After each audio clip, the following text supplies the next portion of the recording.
जय हिंद साथी, आज की वीडियो में मैं आप लोगों को स्वागत करता हूं। तो दोस्तों, आज की वीडियो में सीआईडी सीजन 2 का एपिसोड 49 एंड 50 ये दोनों एपिसोड में कुछ ऐसी चीजें थी जो कि नोटिस करने वाली चीजें थी, तो उसके बारे में आप लोगों को इस वीडियो में मैं बताऊंगा। तो बेसिकली ये दोनों एपिसोड तो बहुत ही इंटरेस्टिंग हुआ था। तो चलिए कुछ ऐसी चीजें जो कि नोटिस करने वाली चीजें थी उसके ऊपर बातचीत कर लेते हैं। दोस्तों, मुझे ये समझ में नहीं आ रहा है कि ये रियल एसीपी है या नहीं। वैसे तो दिखाया गया है कि ये रियल एसीपी ही है। अगर ये रियल एसीपी होते तो उनके पास तो सुनहरे मौका था, क्योंकि गाड़ी तो वो चला रहे थे और बारबोसा भी वहां पे था। तो वो सुनहरा मौका था कि उनको लेकर के इंटरपोल जा सकते थे एसीपी प्रद्युमन। अगर वहां पे उनका कुछ जो है मजबूरी था ऐसा ना करने के पीछे क्या था, वहां पे जो कुछ समझ तो नहीं आ रहा है। ये सारी चीजें बहुत ही मिस्टीरियस लग रहा है।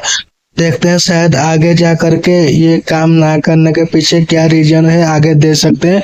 तो चलिए देखते हैं, आगे पता चल पाए।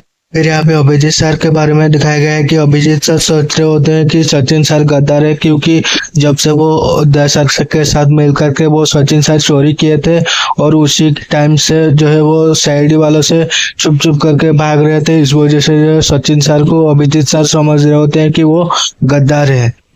और एक बात दोस्तों, जो कि आप लोगों को पता होगा कि जो है वो बारबोसा के साथ एसीपी सर बातचीत करते हुए बोल रहे होते हैं कि तू जीत गया बारबोसा, और आयुष्मान से ही बोल रहा था कि हमारे बीच में कोई गद्दार है। और ये बात जो है एक चिप में रिकॉर्ड हो गई थी, जो कि बाद में दया सर को पता चलता है। और ये चिप कहाँ से आया, एसीपी सर के बैच में खुद एसीपी ने डाले थे या कोई और ने डाले थे, इसके ऊपर कोई भी बात नहीं किया गया है और कुछ भी चीजें इसके ऊपर रिवील नहीं किया गया है। तो स्टिल अभी हम लोगों को नहीं पता है कि ये चिप कहाँ से आया है। शायद आगे चल के जो है इसके बारे में कोई बातचीत हो। जब अभिजीत सर बोलते हैं कि सचिन गद्दार है, तब तक सचिन सर के बारे में बताते हुए एसीपी सर बोलते हैं कि और एक ज्वेलरी शॉप है जो कि वहाँ पे सचिन को मैंने भेजा हुआ है। इसका मतलब ये है कि सब सीआईडी वालों से पहले ही सचिन सर को पता था कि एसीपी सर जिंदा है, और सबसे पहले जो है एसीपी सर सचिन सर को कॉन्टैक्ट करके सारी चीज़ें बताए थे और मदद मांगे थे। इसका मतलब ये है कि सब सीआईडी वालों से पहले जो है सचिन सर को पता था कि ये रियल एसीपी है और उनके बारे में सारी जानकारी पता थी सचिन सर।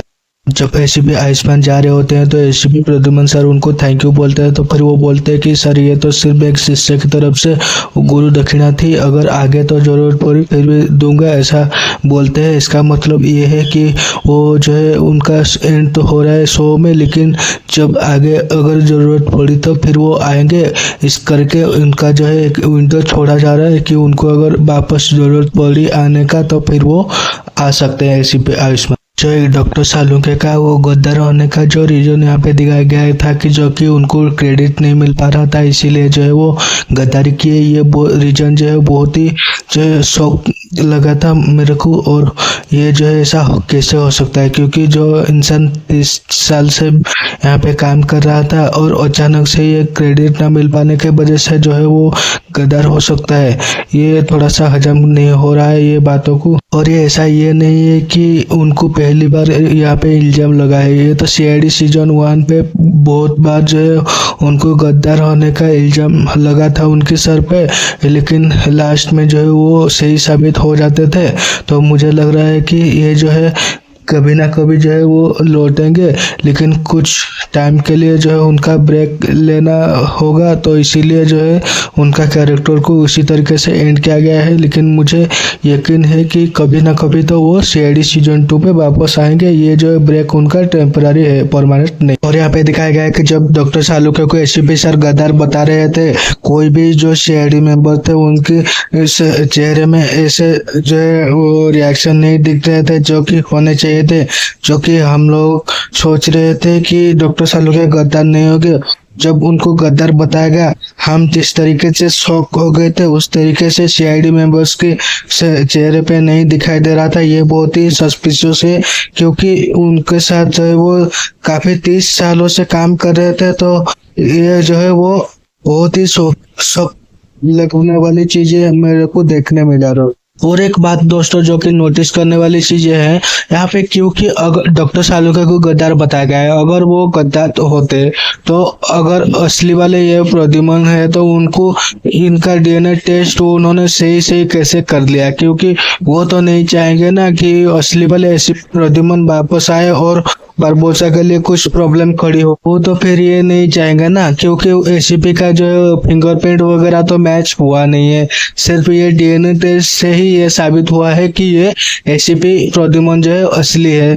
ये अगर गद्दार है ये तो नहीं चाहेंगे ना कि वो रिजॉइन करे एसीपी ओरिजिनल वाले। हमें डीआईजी को दिखाया गया है, जो कि बहुत सारे लोग सोच रहे होंगे कि ये कोई नया कैरेक्टर है, लेकिन मैं आप लोगों को बता दूं कि इनको पहले भी सीआईडी सीजन 2 पे दिखाया गया है दोस्तों। और एक बात दोस्तों जो कि हम सोच रहे थे कि पूर्वी किसी को इन्फॉर्मेशन पास करते हुए दिखाया गया था तो उनको हम लोग गद्दार समझ रहे थे, लेकिन वो गद्दार नहीं थे, क्योंकि वो इन्हीं डीआईजी को ही इंफॉर्मेशन पास कर रहे थे, क्योंकि एसीपी सर के जाने के बाद कुछ चीजें सही नहीं चल रही थी सीआईडी में, तो किनको भरोसा करे किनको नहीं, पूर्वी नहीं समझ पा रही होती है, तो उनको जो है डीआईजी की जो मदद लेनी पड़ी थी, तो उनके कहने पर ही सीआईडी वालों के सारे इंफॉर्मेशन पूर्वी पास कर रही थी। यहाँ पे दिखाया गया फिर यहाँ पे दिखाया गया कि भूमि और कृतिका के बारे में इन दोनों को परमानेंटली रख लिया गया है, लेकिन हम लोग सोच रहे होते हैं कि यहाँ पे एसीपी सर आने के बाद इन लोगों को निकाल दिया जाएगा, लेकिन स्टिल परमानेंटली इन लोगों को रख लिया गया है कि जो है एसीपी प्रद्युम्न सर आने के बाद इन लोगों को वेलकम किए और ये लोग परमानेंटली सीआईडी में अभी रहेंगे दोस्तों। और फिर यहाँ पे दिखाया गया कि सर को एसीपी सर बोलते हैं कि मैं श्रेया को बचाऊंगा और उनकी बेटी को भी किस तरीके से बचाऊंगा, ऐसे दया सर को प्रॉमिस किए थे, तो यहाँ पे उनकी प्रॉमिस यहाँ पे पूरा किया गया है, क्योंकि दया सर कि श्रेया और उनकी बेटी को एसीपी सर ने बचा लिया है, ऐसा यहाँ पे दिखाया गया है। और फिर एसीपी सर बोलते हैं कि तुम उन लोगों के साथ रहना है। और यहाँ पे और एक बात दोस्तों जो कि दया सर के साथ श्रेया सर की जो लव स्टोरी यहाँ पे दिखाई गई थी और कुछ टाइम पहले यहाँ पे और दिखाई जा सकती है, क्योंकि दोस्तों जैसे कि एसीपी सर ने उनको उनके साथ रहने के लिए बोला गया था और फिर उन लोगों को लेकर के दया सर जैसे चले गए थे, वहाँ पे तो ऐसे ही पुष्टि होता है कि उन लोगों की जो है वो लव स्टोरी फिर से दिखाई जा सकती है दोस्तों। और यहाँ पे बारबोसा के बारे में बताया गया है कि वो अभी स्टिल पकड़ा नहीं गया है, लेकिन जो है वो कॉल पे बात कर रहे थे, जैसे कि बोल रहा था कि अभी तेरे को छोड़ना एसीपी मेरा सबसे बड़ा गलती थी और पहले अगली बार जब मिलोगे सीधा गोली चलाऊंगा, ऐसा बोल रहे होते हैं। तो इससे पता चलता है कि जो है बारबोसा का रिटर्न जल्द से जल्द होने वाला है, ऐसे यहाँ पे दिखाया गया है और हिंट तो ही दी गई है दोस्तों। और ये भी पता चला है कि आगे चल के सीआईडी वालों की और बारबोसा के जो है झड़प फिर से हम लोगों को दिखाई जाएगी। आई होप सो के जल्द ही दिखाया जाए इसके बारे में दोस्तों। तो दोस्तों ये कुछ चीजें थी जो कि नोटिस करने वाली चीजें थी सीआईडी सीजन 2 की एपिसोड 49 और 50 में। तो आई होप कि आप लोगों को वीडियो अच्छा लगेगा। जो भी कुछ चीजें थी जो कि मुझे लगा कि आप लोगों को बतानी चाहिए, मैं सारी चीजें आप लोगों को बता चुका हूँ। तो दोस्तों आप लोगों को वीडियो कैसा लगा कमेंट करके बताना। अगर वीडियो अच्छा लगा तो लाइक एंड शेयर सब्सक्राइब कर देना चैनल को, ऐसे ही रोज सीआईडी का रिलेटेड वीडियो देखने के लिए। तो मिलते हैं और एक नए वीडियो पे, तब तक के लिए जय हिंद, वंदे मातरम।